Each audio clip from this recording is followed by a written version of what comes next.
Hi everyone, всем привет, welcome to my channel AllasYummyFood. I'm Alla, the host of this show. I am so happy to have you here and obviously be here with you. I want to share my favorite piroshki recipe with you today, stuffed with amazing raspberry jam filling. We're going to be doing raspberry jam and the piroshki yeast dough and combining these together, and you will get the most amazing buns ever. Your house will smell fantastic and your family will love you for making these for them. I love piroshki, as you know. I have thousands, not thousands, but I have a lot of piroshki recipes from sweet to savory. I really hope you enjoy this video. To get access to all my recipes, you can join on my website and become a member today. I have left all the information down below in the description box how you can become a member.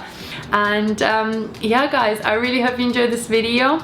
Give me thumbs up, leave the comments down below, and now let's get baking. First thing we're gonna do is prepare our raspberry jam. Add your raspberries into a pot, and I have already defrosted mine, and now I'm just getting rid of any juice. Now it's better to use a frozen raspberry so that you can get some of that raspberry juice. Drain it and then add cornstarch inside and mix everything through with a whisk. We want to make sure it's nice and smooth and there are no lumps, just like this.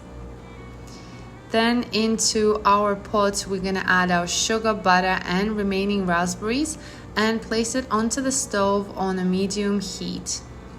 You want to mix everything together and make sure the butter melts, the sugar melts, and cook this on low to medium heat for 5 to 10 minutes.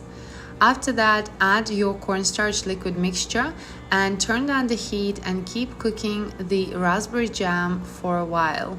And don't leave the pan, the jam will thicken up, so you want to be really careful and just keep stirring until it's thickened just like this, but also don't overcook it.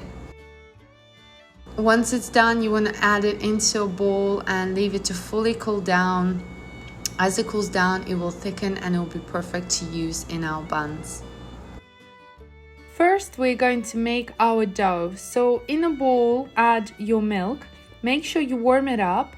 It should be nice and warm, lukewarm, not too warm and not too hot.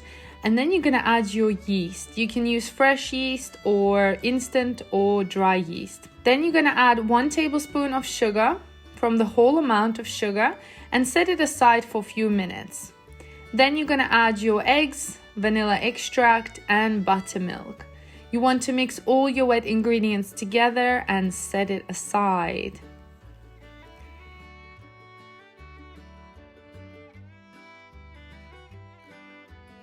In a stand mixer, we're going to add flour, remaining sugar and salt.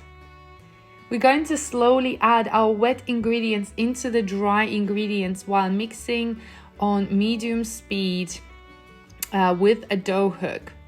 The dough will be very sticky and elastic, and that is normal. You're going to mix the dough for a good 5 to 10 minutes on a medium to high speed. Then start adding little chunks of unsalted butter and keep mixing the dough. You want to add this in stages. As soon as the butter is incorporated, keep adding until you're finished with the butter. Until it becomes very nice and soft, very elastic. You will see it almost fall off your dough hook. And you can also knead the dough by hand, but it will take you a lot longer. Once your dough reaches a nice consistency, you want to add some flour on top of your counter, and you're going to knead the dough one more time with extra flour for several minutes. We want to make sure it's not too sticky. It will still be very sticky dough. This is the really nice and gentle dough we're working with here, but just try adding a bit more flour around the edges. Once you've kneaded the dough completely, you're going to put it into a new oiled bowl and you're going to leave it to rise for about 1 to 1.5 hours in a warm place in your house.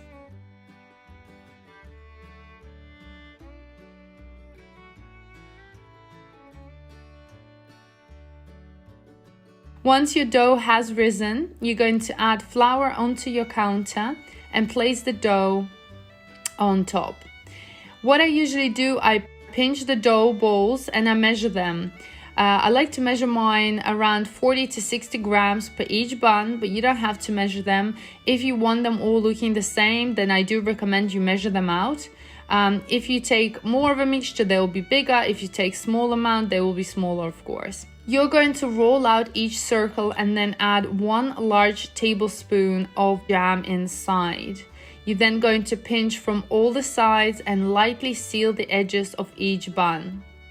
The buns are very, very delicate and fragile, so place them straight away onto a baking sheet lined with baking paper.